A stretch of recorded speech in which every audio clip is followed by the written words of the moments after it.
999ers risk their lives every day keeping us safe.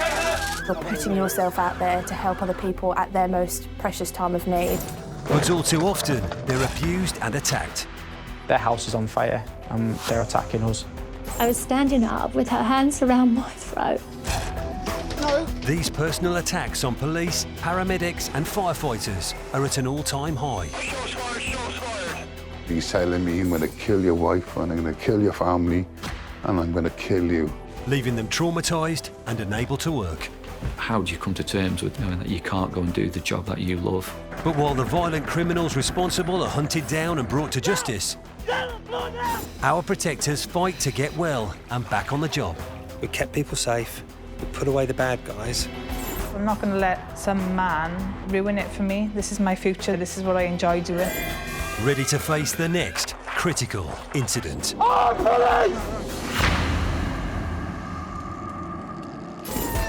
Coming up, a moped chase ends in mayhem for Essex Police. One match, one lighter, one spark could result in us going up in flames. An arresting officer falls onto a live train track. I know within a millisecond that I'm going to go off the platform. And an emergency medical technician struggles to get back on the ambulance after a vicious assault.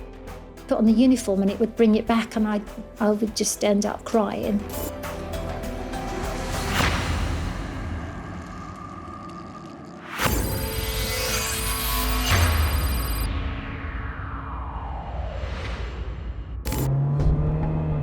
The 5th of May 2019 is a date which will remain firmly etched on the minds of Essex Police in Basildon. I don't think it's something you can ever put behind you. It's something I'm going to remember for the rest of my life, and I'm sure it's the same for my colleagues. Nothing could have prepared me mentally for what happened on the 5th of May. I've never been involved in an incident so big as this. I still find it unbelievable that somebody did that to us.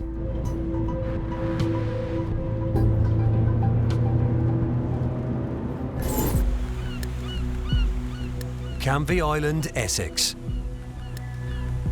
A convoy of cars and motorbikes have gathered at an industrial estate in memory of the death of a friend. Police are monitoring the event closely. By about 10:10, we started to get reports of individuals driving dangerously on the pavements and through the car parks, pulling wheelies, doing donuts on motorcycles, which is extremely dangerous. As the commander, I just kept a watchful eye. I had a helicopter above as well. This was quite a large gathering of people, and we didn't quite know how things were going to pan out. We wanted to have good visual control. The police notice that one person is riding a bike dangerously. This individual stuck out in the crowd. There weren't many people actively goading the police, but his behaviour on the bike had not only been reckless enough to draw our attention, but it continued to be reckless and deliberately antagonistic. And he sped off up the road, up the wrong way, and made a break for it. And that's what started the police response in seeking to apprehend this guy. My priority at all points was to minimise risks to the public. Once you've got the helicopter up, we've got a massive advantage over them. So it was just a case of we were just watching it and monitoring it, waiting to see what would happen and hoping it would come to a safe conclusion. But then obviously the longer and longer it went on, we kind of realised, oh, this isn't going to end quickly.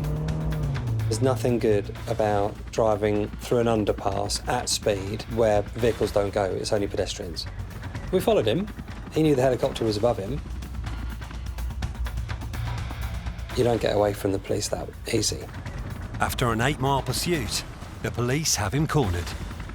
And this time the plan was very clear. He doesn't leave this location other than a police van. But now a crowd of 20 to 30 people have gathered around the rider.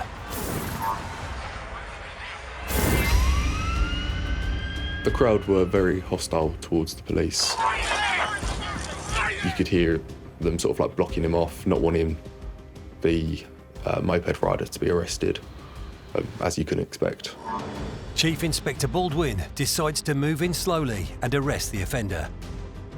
It was just a case of making sure he had nowhere to hide. He was in the open, and I had enough officers to put a ring of steel around him and then move in. The moped rider then revs the bike and throws it to the ground. At that point, it went pretty much as good as can be. The chap on the bike kind of gave up almost immediately. And then myself and other officers all moved in just to sort of try and give everyone the breathing space to work and make sure nothing escalated further. And it was at that point that we started to have to manage the unexpected. You don't expect a woman in her 40s to emerge wielding a hammer above her head, screaming at officers and running around threatening officers, holding the hammer in her hand. Thankfully, 2 officers had spotted her, managed to get into a blind spot behind her, and as she went to lift the hammer, they snatched it out of the back of her hand and disarmed her, and at that point, 3 officers detained her. Meanwhile, other officers rush in to help arrest the moped driver. Right, you're under arrest on suspicion of theft of motor vehicle. You're not saying anything, but now inspectors do not mention my question. So I'm trying to run court. Do you want cuffs? Do you want cuffs? With a hammer-wielding woman and moped rider apprehended, 2 in custody. officers still need to control the increasingly agitated crowd. They were all shouting and swearing at us, telling us that what we were doing was wrong and that we didn't need to be doing it and all this kind of stuff. And we get that every day. We're used to people shouting and swearing and telling us that we're idiots. And then out the corner of my eye, I saw a gentleman appear from down one of the alleyways who was just sprinting at full speed towards where we were obviously trying to protect. So I ran across towards him to kind of intercept him and stop him going through. That kind of ended up in me and him colliding. And the 2 of them ended up on the ground with the officer underneath. I was pretty much at the bottom of the pile. You've got officers trying to get him off of me. He had his arms wrapped around my legs trying to just keep hold of me. And then everything did go crazy.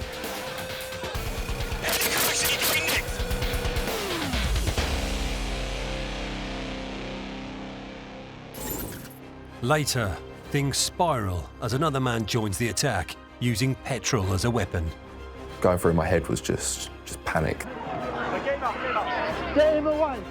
I was hearing them shout, "Light them up."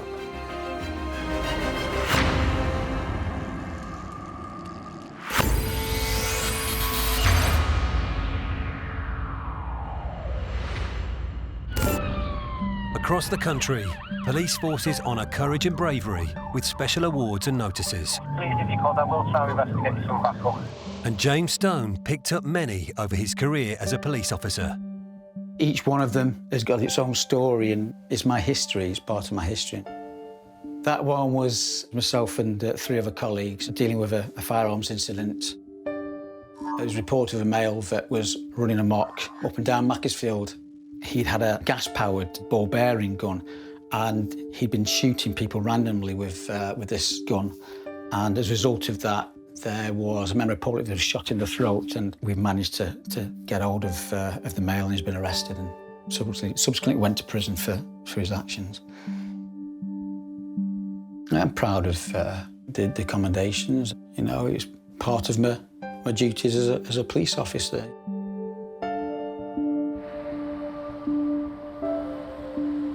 Both me and Jim grew up in a small town called Buxton.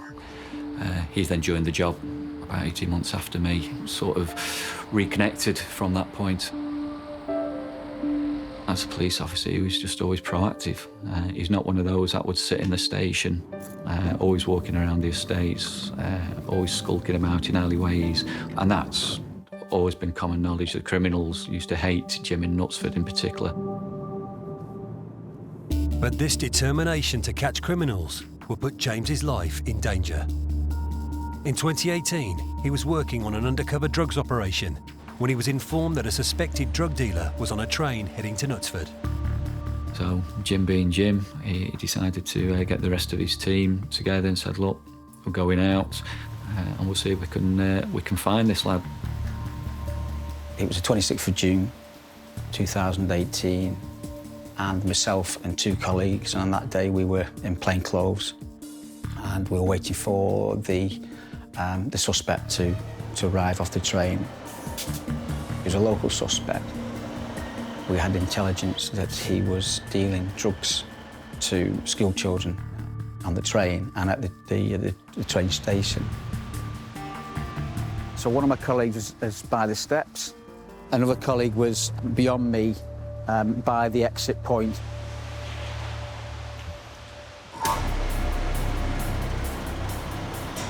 I immediately recognised the suspect before he got off the train. As he's stepped onto the platform, we've seen that he's turned left, so we've assumed that's the way he's going to go. He's onto Adams Hill. As I've gone up behind the suspect, I can smell cannabis. I'm absolutely certain that this male suspect has got drugs in his backpack. I've taken hold of him, identified myself as a police officer. I know the suspect's name. I've had previous dealings with this male, so I've shouted his name and told him it was the police. And at that point, he's turned round and started to struggle with me. And during the struggle, we've got closer to the edge of the platform. And as he's spun round, he's brought his arm up. It's caused me to lose my balance. And because I'm so close to the platform, the edge of the platform, I've nowhere else to go. And I know within a millisecond that I'm going to go off the platform. I didn't even have time to brace myself. I've just gone straight off. I've dropped approximately 5 foot. I landed on the train track, but both feet had landed on the steel, but my legs were straight, unfortunately. And that's when I sustained the injury. My femur had smashed through the top of my tibia and shattered it. I couldn't understand what had happened to the knee. As I'm acutely aware that I'm on a live train track. You're not going to lie on a train track, are you? When there's people on the platform, so clearly there's a train expected at any point. But at that point, I'm aware that the suspect has ran off, and I know my colleague has chased after him. Jim being Jim, he doesn't just let it go at that, you know what I mean? He's just fallen off a high platform. He's straight back onto his feet, jumps back up onto the platform, and he's chasing after the lad. I've only managed to probably run about 5 or 6 feet, and then I've obviously the pain has kicked in. I've had my radio with me, and I've shouted up the control room and told them what had happened, and I asked for an ambulance. James's colleagues chase a suspect and manage to catch up with him minutes later. And I know from listening on the radio that when he was detained, there was no drugs found on his possession, and to this day I believe that he's managed to pass those drugs on to somebody else. An ambulance rushed James straight to A&E. Obviously at that point I'm in quite a lot of pain now with the leg. In fact, it's the worst pain I've ever experienced. I had an X-ray. I was told that they thought it was just what's called a simple transverse fracture across the top of the shin. So I was thinking, that's great, you know, because it's not a long-term significant injury, and I'll be back on my feet in no time. But the pain was unbearable, and a CT scan revealed James's injury was much worse than doctors had realised. I went to see the consultant, and it was then we realised just how significant the injury was. And his words to me then was that I couldn't allow you to go home. We need to prep you for surgery, and you're going to have surgery tomorrow. So at that point, you could have knocked me over with a feather. You know, I wasn't expecting that. I had a large plate put into the leg and 9 pins just to fix the damage. James's injury left him immobile and in a brace for 4 months. Initially, you're just thinking, well, it's a physical injury, he'll have an operation, he'll get better. he'd be come back to work. And then gradually, as the operations take place, he has one, then he has another, he becomes to realise that this is a lot more serious. I'd been told and left in no uncertain terms by the consultants just how significant the injury was, and the impact it would have on me later on in life and the restrictions. So that was very hard to deal with, extremely hard, especially when you've been so active. And as soon as the doctors mention life-changing, you know then, you know what I mean, that's a different ball game then. I love mountains, I love hill walking, and I would every year go to Scotland with a couple of friends of mine. I liked the adventure side of things. I was confined to here, confined to a sofa for quite a few months really, rehabilitating and just waiting for the swelling to go down. So this is it, this is my little space. I'm getting cabin fever for a few months. After months of being unable to move, James created his own gym in a room upstairs. In the early days, it was ideal because I couldn't drive and I couldn't get to the gym, but at least I had a little bit of a ready-made gym, if you like. But although James's injury had improved, he would never go back to frontline policing. Because of the level of the injury, I wasn't able to perform the duties of a police constable. And as a result of that, the decision was to medically retire me on that basis. It's extremely upsetting in that I'm no longer doing something that I had done for 21 years with the constabulary and thoroughly loved every day of it. Somebody who's been frontline all his life, how do you come to terms with that, knowing that you can't go and do the job that you love? The long-term prognosis for James's leg is still uncertain, but he's determined to keep on pushing himself to get the best improvement he can. And today, for the first time in 14 months, James is strong enough to go back to the gym. I've had the okay from the physio to say, yeah, you're at a point now when you can start doing some light exercises and start building it up. So, yeah, fantastic. It's great to come back into the gym again. I've missed being in this kind of environment, and it's sore, but it's good pain. It's 3 months later, and James has seen a vast improvement. Back walking unaided, he's now able to enjoy long walks with his friend Keith. To be out walking with Jim, it's unbelievable after such a short span of time. It's just joy to see it, really, and what's that be like from a friend who's seen him go through the whole thing over a 17-month period to see him come through to the other end. Yeah, it was fantastic. But he'll push himself, and he'll keep pushing himself, because that's the type of person he is, and that'll make him stronger going forward. It's inspirational. I attribute a positive mindset to the support I had from, you know, Keith and other friends and colleagues. I just want him to feel that he's wanted, needed, and, you know what I mean, he's still loved by not only his friends out of the job, but, you know what I mean, colleagues that are in the job that thought a heck of a lot about it. And James hasn't left policing behind. He's now studying to become a lecturer, so he can help the next generation of emergency service workers, including police officers. For me, the dream job would be to be back into education and enable me to impart some of my knowledge and experience that I've gained from the military and the police service. That's what I want to do. I won't give up. Got to keep moving forward. New challenges. Yeah, exactly. Yeah, it's all about. Yeah. Jim's one of those that will succeed at everything he does. He's a winner, and he doesn't like to be beaten at anything. I'll get some tissues in a minute.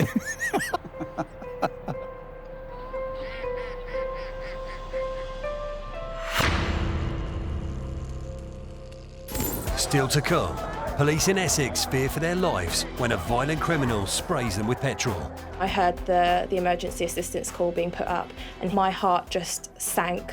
And support from family and friends, along with a passion for gardening, help an emergency medical technician recover from a nasty assault. It just makes you feel a lot calmer.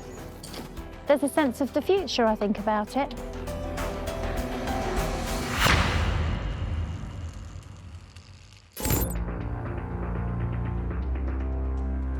Even in their vehicles, police can still be vulnerable to attacks, as this clip taken from a Merseyside police car shows. A Volvo estate is stopped by traffic patrols in Kirby. The vehicle stops, but these criminals don't want to cooperate. The driver and front seat passenger jump out and throw bricks at the windscreen of the police car, badly damaging the windscreen and showering the officers in glass.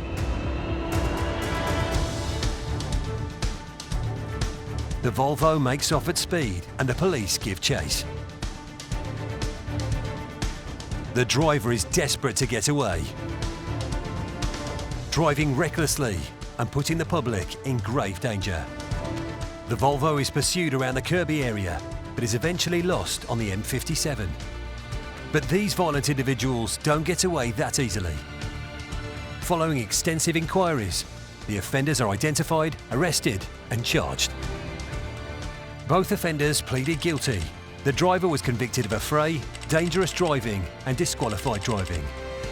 He was sentenced to 2 years and 9 months in prison. The passenger was convicted of affray and separate offences and was sentenced to 5 years and 6 months in prison.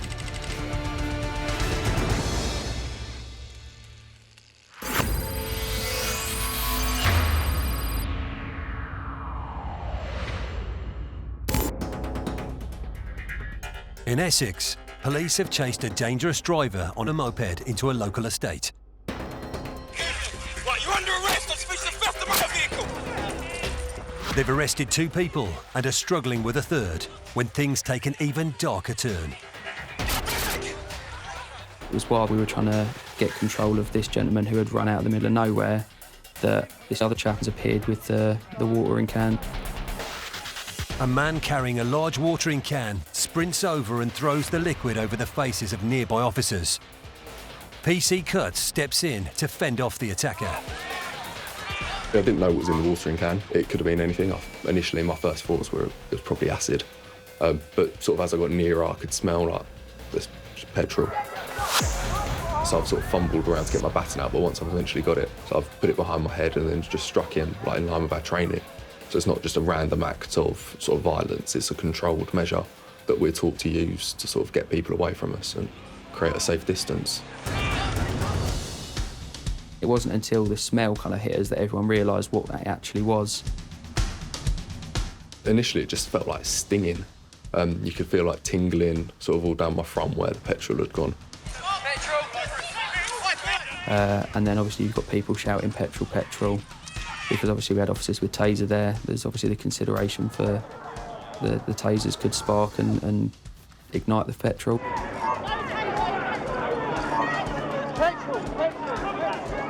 The 8 of us were now covered in petrol. We still had this chap on the floor that we needed to restrain.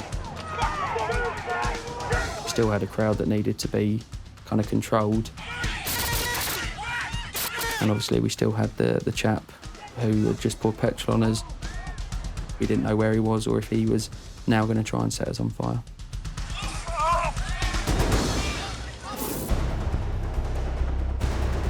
One match, one lighter, one spark could result in us going up in flames and being disfigured for life or possibly even dead.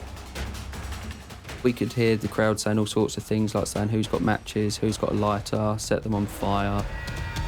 Going through my head was just panic because there were people smoking around us, taser officers behind us. I was hearing them shout, light them up. I don't know how we didn't just cut and run. But then that's not the way we're wired. We all stuck together. And there's something running in the core of us that says, you don't run away from the danger, you run towards it. Strike at 8, we need an ambulance here for the officers that have had petrol thrown in their face. The team need backup urgently. An officer presses their emergency button. When that red button gets pressed, anybody and everybody on any channel, any serving police officer on duty at that time gets a notification that there's an officer in trouble. Well, there were quite a few of us in trouble at that point. Detective Constable Natalie Backhouse is in her office when she gets the call.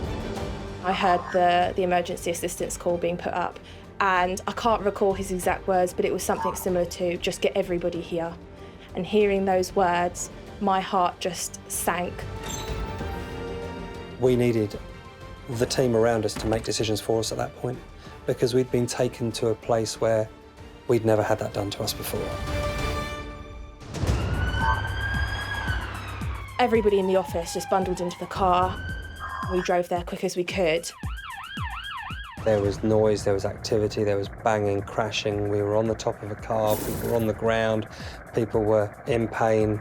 There was a cacophony of sound which was just very immediate, with the constant sound of the helicopter overhead.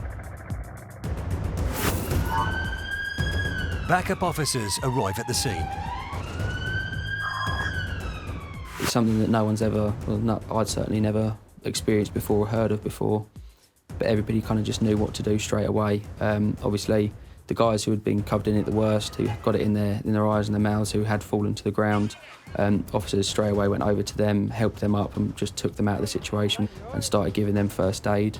Get him away! We were helping some across who'd got it all in their eyes, who sounded like they just couldn't see anything.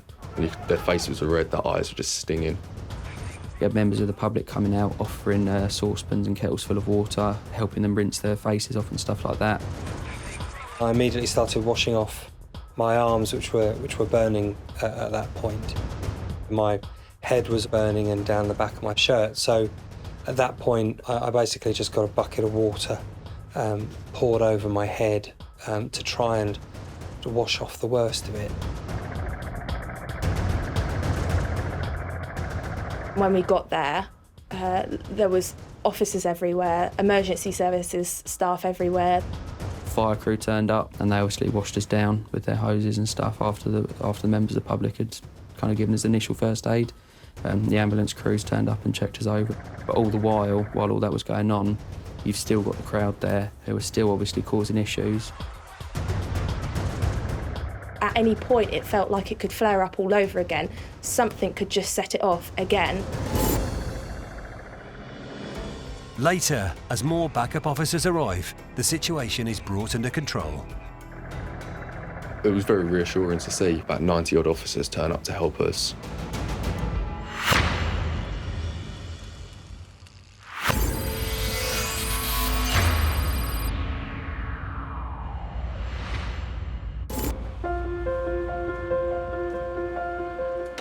Ray O'Malley has been an emergency medical technician for 13 years. When I first started, I thought I'd be running across fields, bandaging people up. The jobs are just a matter of, say, sorting things out for somebody, almost being a social worker, sorting out various levels of care, making sure that they have got the various things in place that they're needing, especially the elderly. Yeah. And Ray has a lot of personal experience with the elderly. So this is my mum, and she's come to live with us for a few weeks after being in hospital for a while, just for a little bit of recuperation, haven't you? Yes. And just to annoy somebody. Yes. A large majority of our calls encapsulate the older generation. I think the average age for our patient is probably about 80. But when Mum fell, one of the times, the second time, you was on the floor for 10 hours, weren't you? I was in the bathroom, and I was there till my son came home. That's a long time. A large majority of our calls are for people who have fallen, and we get sent to the care homes or their own homes. Looking after you and seeing all the things we have to put in place for you helps me when I go out to patients. Yes.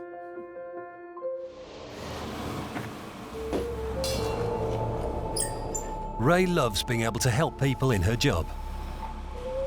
So when a call came to take a patient with mental health issues to hospital, she was happy to oblige. So we arrived. There was no reason for me to think it would be any different than any other job, really. It went into the patient's home, and the home seemed quite tidy as well. There wasn't anything that would ring alarm bells for me. Patients' bags were packed, so we all walked out. The patient walked quite willingly, got on the ambulance without any problem, and then we set off. Most of the way was without incident. We chatted, and I felt I was putting her at her ease. And then at some point in the conversation, she became just very slightly more agitated and said, "My phone charger, have I got my phone charger?" All of a sudden, the patient was out of her seat. And I don't really even remember how it happened, but she had undone her seatbelt unbeknown to me, and she was now more or less on top of me with her hands around my neck. But I know that I was standing up. I was standing up with her hands around my throat. And I just remember thinking, I really need to press the emergency button on my radio, but I couldn't let go of her hands because they were around my throat. And she said to me, "You're not so nice now, are you?" Which really hurt. And at this stage, I was actually on the floor in the rear of the ambulance. And I remember thinking that the door is going to fly open behind me, and I'm going to end up crushed under the wheels with this person on top of me. And I can remember the door there did fly open. But we were actually stationary at this point.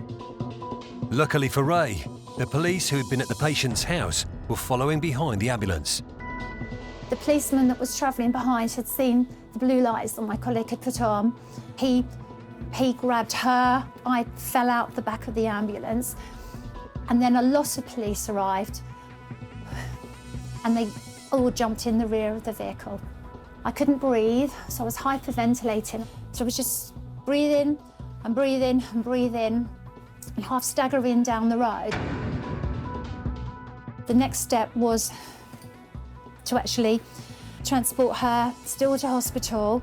And all I can remember is thinking, I cannot get in the back of the ambulance, and I cannot see this woman again. Both Ray and her attacker were taken to hospital. Fortunately, Ray hadn't sustained any physical injuries. But the attack had a huge impact on Ray and left her unable to face work for 3 months. For a while, I would have nightmares. I would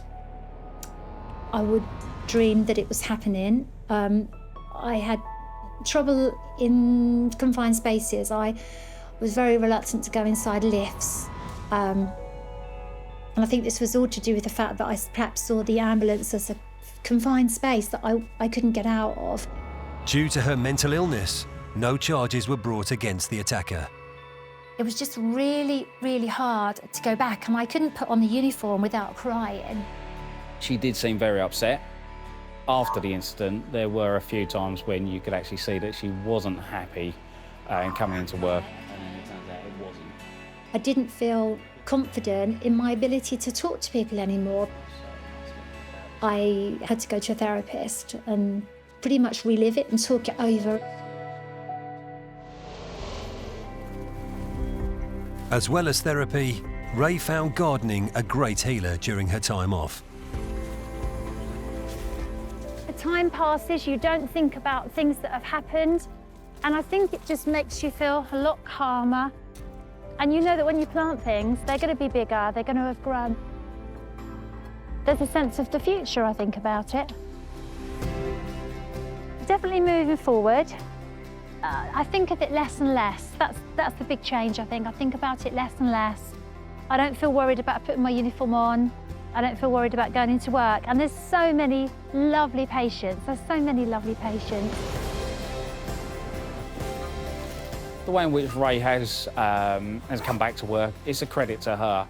And she's turned sort of like more of a positive out of this negative in terms of how she's getting on with what she does. No, I'm really proud of her. She enjoys it as well. I don't know, she fits it all in.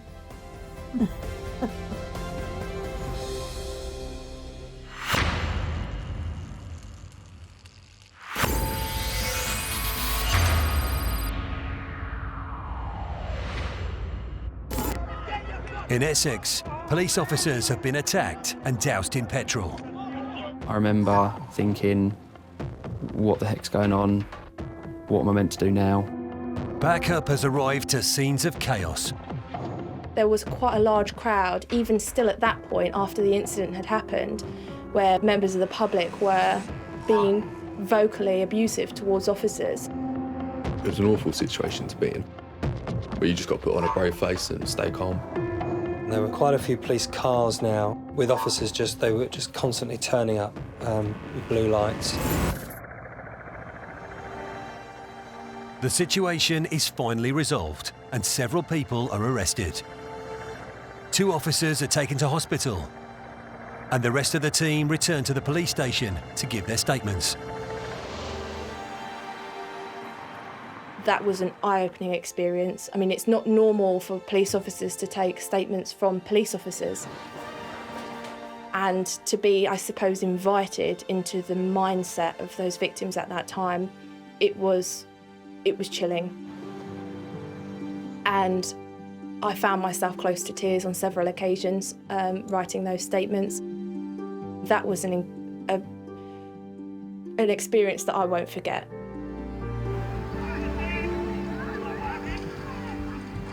A team of detectives, including Natalie, immediately set to work building a case. Watching this footage, it was scary because I knew the people on there. And I saw the person that had done it, and I could see that that person was fully intending to attack these officers with that petrol. On that day, we had to learn what it was to be a victim. And that experience has made us all the stronger when it now comes to identifying with other victims. Chief Constable B.J. Harrington is all too aware of the effects incidents like these can have on the officers involved. I suppose it worries officers and staff. You know, they understand that they know they are vulnerable. They go to dangerous places. They meet sometimes violent, confused, disturbed, aggressive people who are often in distress. So I think sometimes it can reinforce that feeling of anxiety and fear. Equally, you'll see with these officers, it builds a spirit of camaraderie as well, because they do look after each other.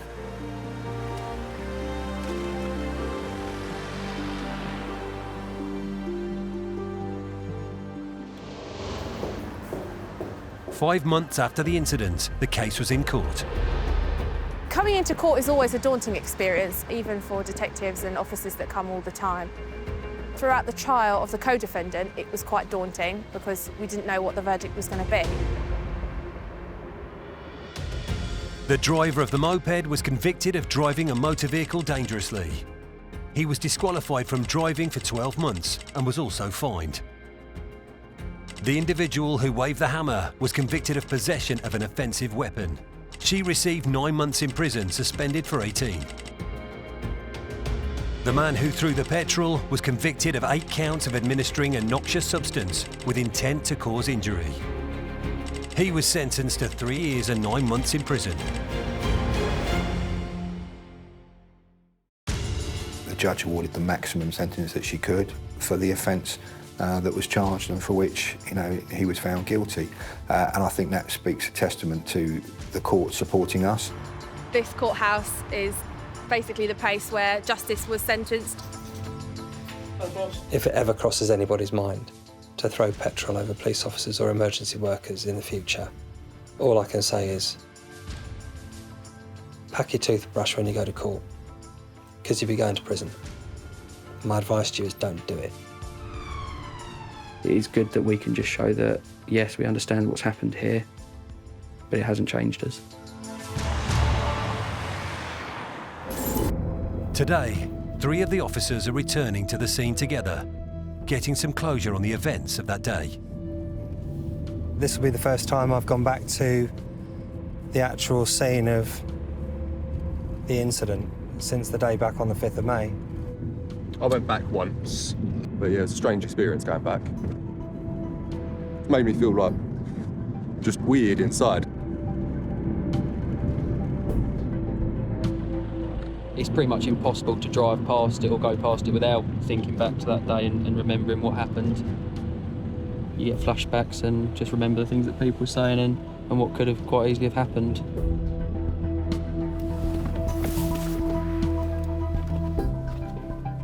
This bit here was the swan song, if you like. This was where he just wanted to stick it back to the police and goad us into engaging with him. At that point, I certainly thought we could all go up like Roman candles here. It's nice to be here with my colleagues, like to get it spoken through of everyone's perspective, how it affected them, what happened. Being back here with Matt and Andy has helped me come to terms with what went on here. We've all had to process what happened in different ways. These guys know exactly what it was like because they were there. They were going through the same feelings, the same emotions. They went through the same build-up that led to the incident and they saw how it came out of nowhere. So coming back here with them, talking through it, we all just know exactly what we're referring to and it's a lot easier to discuss. It's that understanding, that camaraderie, that commitment to what we do every day that actually resulted in the police chalking this one up as a success. You know, we did manage to achieve our core objectives on that day. We kept people safe, we put away the bad guys, and we made sure that the community returned to normal and nobody else had any lasting effects. A week later, the team find themselves back at the Crown Court in Basildon. But this time, it's for something very different. They've just received a commendation from the judge for their bravery on the day of the incident. It's a bit overwhelming, really. Obviously makes you feel very valued with what we do, and it's a real high point to be commended for doing our job. It feels really great. It makes you proud for the job that you do, and obviously that you are getting recognised for what you're doing. It kind of makes it feel all worth it. It's a great honour to receive this commendation. It's normally only given to investigative officers, so for an operational police officer to get one, it's a massive deal. There were other people who helped bring the offenders to justice, and all of our colleagues who turned up in support of us. You know, they deserve a part of this commendation too. I'm feeling massively proud of my colleagues working it, my work, and just the whole of Essex Police.